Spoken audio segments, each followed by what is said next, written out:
Struggling with scanning errors and peeling labels? Moving or reconfiguring your warehouse? Implementing a new WMS? The wrong labels can slow your operation down. Luckily, ID Label has durable, scannable barcode labels and signs built to last and keep your operation moving. Plus, if you need to get those labels installed, they've got it covered. Their expert team installs rack labels, overhead signs, floor striping, and more with precision, so your warehouse operations continue uninterrupted. I've installed tens of thousands of labels in my career, and I wish I had someone else do it for me.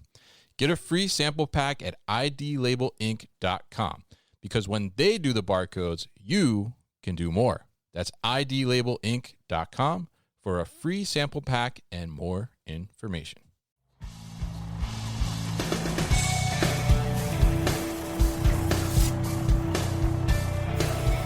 The New Warehouse Podcast, hosted by Kevin Lawton, is your source for insights and ideas from the distribution, transportation, and logistics industry. A new episode every Monday morning brings you the latest from industry experts and thought leaders. And now, here's Kevin.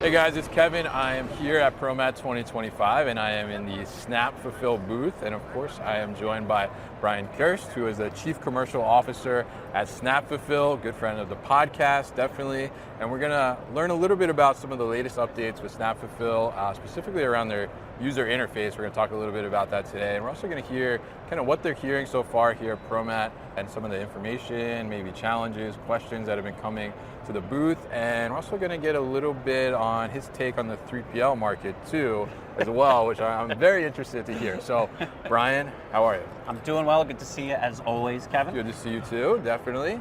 So for people that aren't familiar, give us just a brief overview of SnapFulfil.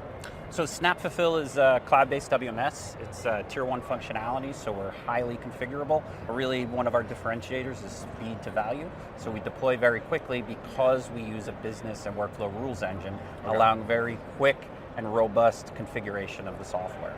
All right, very good. Very brief, Yeah. Good overview. I'll say you nailed it, definitely. The elevator pitch. There we go. So doing a lot of that this week, I'm sure. Yeah, right? absolutely. So tell us a little bit about, so far, I mean, we're on day one here as we're recording this at ProMat. Tell us a little bit about kind of what are you hearing so far, maybe even coming into the week, like what are people talking about, what are some of the challenges, whether it's around WMS or other things that they're kind of looking for this week? Yeah, so it's really nice being here at ProMat. It seems like we're filtering a lot of the noise that's happening outside of ProMat, and people are really focused on getting back to work, doing the things that are important to their operations. So that's actually been a really nice thing here on day one.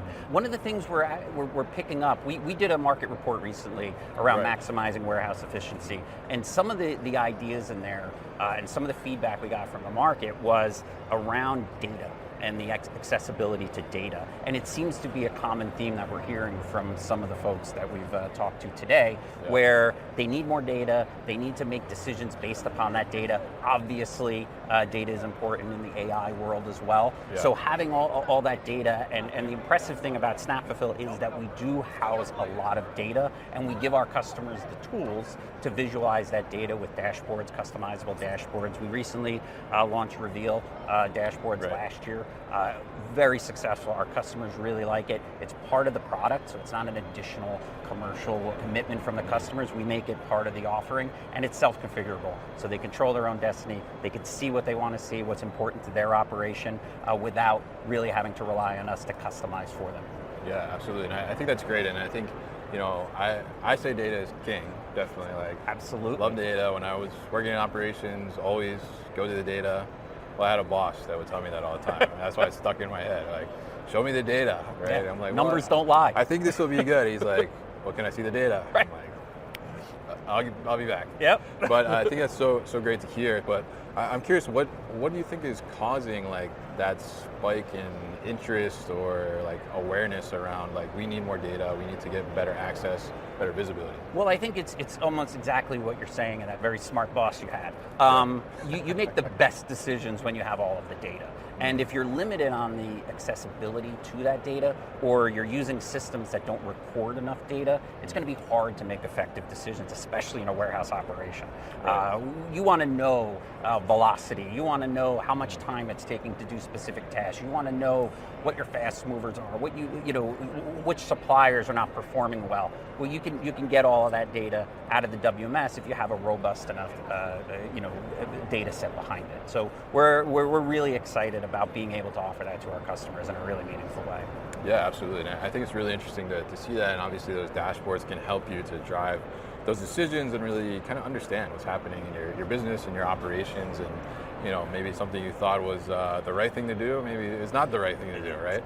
And like whenever you make these changes, and we look around here, I mean, there's so much technology, so many advancements, so many different things. You start to implement these things.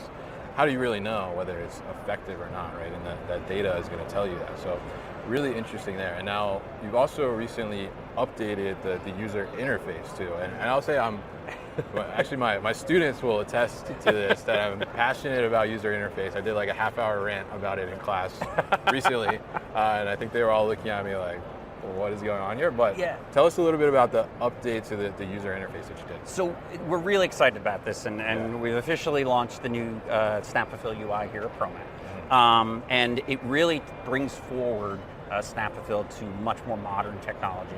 It's allowing our customers better performance, more configurability, user-based configurability. So you can take that view that you have as a user and customize it to your needs. Now, in the warehouse environment, that's really important. If I'm focused on inbound, I want to see a certain set of data, a certain set of views on my user interface that are meaningful to my operation.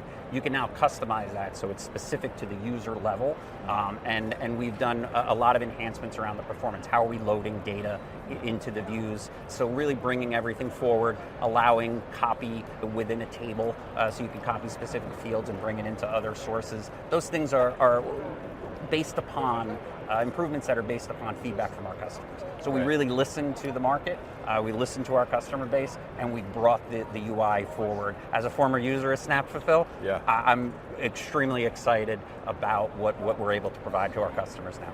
Yeah, and I think that's such a huge thing, right? Because the user interface is so key, and the user experience overall, right? Especially in operations, and as someone that used to have a 3PL, right, has worked in 3PLs, and as you said, former user of SnapFulfil too, you know how important that is. And so tell us a little bit about, from that aspect where we see, obviously it's been ongoing for a few years now, the discussion around labor, trying to get labor in, but that training aspect is huge too. So talk to us a little bit about that user experience, user interface when it comes to not only training those new hires, but then also at the level of like, how does that help with retention too? Yeah, so that's extremely important to us at SnapFulfil. So what you'll notice if you start to navigate through SnapFulfil, the one thing in the UI is, and it's always been there, is the layout of the data. Whether you're looking at inbound transactions, outbound transactions, it's all organized in the same way. So it's easy for a user to find what they're looking for, no matter what function they're performing in the warehouse. Inventory management, order releasing, you're able to go from a summary to a detail to a much more detailed view. It's all laid out the same way. We've now taken that intuitive view to the next level. Same goes for our RF application. So the application on our mobile devices is not a mobilized version of the web. It's a separate Android application that simplifies all of the processes for the operator in the warehouse. Now, when I was a user of SnapFulfil, we used a lot of temp labor. It's really important that you're able to get value out of a temp as quickly as possible. We used to describe the training process for SnapFulfil as 15 minutes door to floor. A new employee walks in, we can give them an overview of the layout of the warehouse, and then give them a brief overview of how SnapFulfil works on the device, and they're out within 15-20 minutes. They're adding value to my operation. Now we can continue that training and invest in that employee if they're going to stay long term, But as is the nature of warehouse operations, if the warehouse down the street's offering $1 an hour, they're down the street. Yeah. I haven't invested 3 months in training them on some complex operation. It's all decisions that are made by the system, and we're directing workflow to the floor. So all we have to do in a SnapFulfil warehouse is follow the device, and you're adding value to the operation. That intuitive idea really helps with adoption of the system when we're rolling out to a new customer or a new site, and employee retention, because employees can continue to build their knowledge of the system and start to take on more advanced roles within the operation. Yeah. I think it's really interesting what you said there, because I think, working in warehouse operations, we know this is true, right? When you live in a highly densely populated warehouse area like we do in New Jersey, right? That's very much the case. Like, oh, next door, $1 more, like, I'm out of here, right? But I've heard some discussions, and I've seen some stats around, the technology investment and how that's deterring some employees from doing that, because they'll go work at another warehouse and they hear that the tasks are much harder because the UI is bad or the technology is like not up to snuff, right? Yeah. So tell us a little bit about kind of what you hear on that side, maybe from some of your customers or just what you hear in the market in general, and how that makes a difference. Yeah, ease of use is important. Yeah. It continues to be important with our customers and operations. I know that retention, when I was a 3PL operator, was really important to us, and we actually had a very high retention in a very competitive warehouse landscape right there in central New Jersey. And the reason was because a lot of the processes in the warehouse were simplified with technology. And whether it's the WMS or some other technology you're using, generally speaking, in a warehouse, the more automated and simplified the processes are, the more likely you're going to have the higher employee satisfaction. If an employee is expected to remember and have a lot of tribal knowledge for complex operations, they're going to become dissatisfied and they're going to look to leave. So keeping as much process simplification and automation within your warehouse, whether it's with WMS, whether it's with automation and technology, other technologies, that's important to keep those employees engaged and keep that retention high. Yeah, absolutely. And I think you can see, right? I mean, that frustration builds, I think, over time, right? Oh, yeah. And it may not be like right out visible, and the employee may not tell you every single time, but they get like hung up in their process, they get thrown off like the flow of moving through those processes. Absolutely. And it just builds up, and then one day they're just like, I'm done with this. Well, and generally speaking, it's okay if an ops manager is a little upset or frustrated with the software or something. But if you start losing the front line, you've lost. Yeah. You're completely lost your main source. So really keeping them engaged, and listening to them on what tasks that they would like to be simplified or automated is important for any effective operations manager. Yeah, absolutely. So very interesting, and it's great to hear that you guys have invested and now have this new user interface, and you can attest to yourself as a former user that's really good. And I think that makes such a difference in an operation for sure. But I'm very curious to hear your perspective on kind of the 3PL market right now, because I know you're very much in that world. Former 3PL owner, right? Worked in 3PLs before, and tell us what do you think is kind of going on in the market right now this year? Yeah, so I mean, talking to my network and folks I know, our customers, and it's continuing to be a very competitive landscape for 3PLs. It's hard to differentiate. Folks are looking for better ways to engage with customers, and customers and brands have many more options, and it's becoming harder for them to evaluate 3PLs. So now you're seeing a lot of those adjacent and ancillary services pop up, whether it's 3PL referral services or selection consultants trying to help folks optimize their 3PL services, and then 3PLs optimize their customer base. But I think the trend is going to continue, that 3PLs are an important part of the ecosystem of supply chain, especially with growing brands needing to offset some of the costs of do I make an investment in automation? Do I re-up on this 10-year lease I have? Or do I go to a 3PL and get those services? And we're seeing, especially from a SnapFulfil perspective, a lot of 3PLs are now reevaluating their tech stack, reevaluating where they sit around technology. Automation is a very common discussion these days. So it's an exciting time to be part of the 3PL space. I think customers are more sophisticated now. I remember a time when a 3PL customer was someone who just came into a 3PL and said, hey, I have this product, can you store it and ship it for me? Now they want competitive freight rates. They want to know what WMS you're using, and is that going to work for them and with their ERP? And they're a much more sophisticated customer base for 3PLs to contend with, and I think it's good for the industry because it's raising everybody up.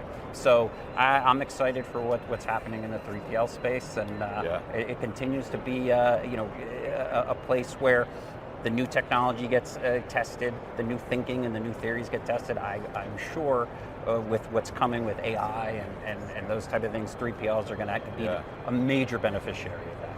Yeah, absolutely. And I think it's very interesting to see like that competitive landscape, like you said, but that competitive landscape certainly like drives the innovation further too, right? And I think increases the adoption rate of some of these technologies where if it wasn't as competitive, it'd be like, what we're doing is working, right? But now we need to stand out. We need to be different for these brands, and the brands are more sophisticated too. They know more of what's going on well, right? So very interesting to talk with you here, Brian. Always a pleasure to join you and get some of your insights and learn the latest on SnapFulfil. Absolutely. Really appreciate it. So if people want to learn more about SnapFulfil, what's the best way to do that? You can visit our website at snapfulfil.com, set up a demo right through the website there, and we look forward to engaging with folks on it. All right, awesome. So make sure you check out snapfulfil.com and get in touch with Brian for a demo and to learn more about that, and maybe pick his brain on 3PLs. Yeah, absolutely. Well. Definitely. He's a pro. So, all right, so thanks, Brian, for letting me join you here in the SnapFulfil booth.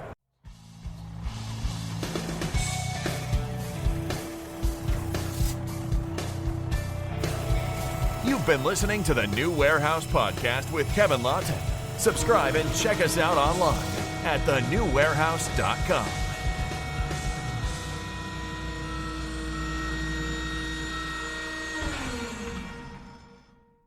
Enjoyed this episode?